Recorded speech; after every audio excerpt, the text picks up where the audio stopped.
Welcome to the Slop Farm. Enjoy the video. You start by opening settings and navigating to connections, then more connection settings so you can act fast. You need Nearby Share enabled and Bluetooth turned on because Nearby Share uses both for discovery and transfers. Once done, scroll to find Quick Share in the same menu. You're going to replace it. Make sure you understand Quick Share is an OEM layer that appears alongside Nearby Share.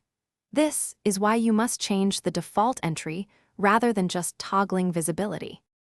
You now tap Quick Share and open App Info to take control.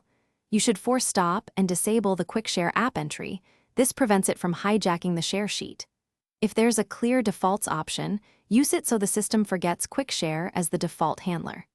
Then try sharing a file. When prompted, choose Nearby Share and select Always if you want persistence. You're replacing the quick path so Android will prefer Nearby Share.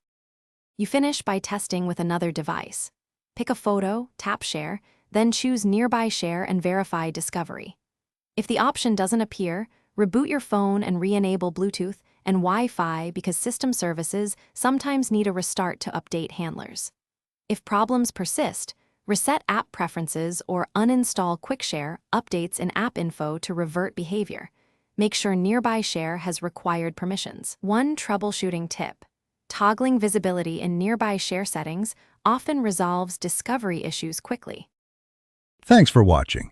Consider subscribing if we helped you today.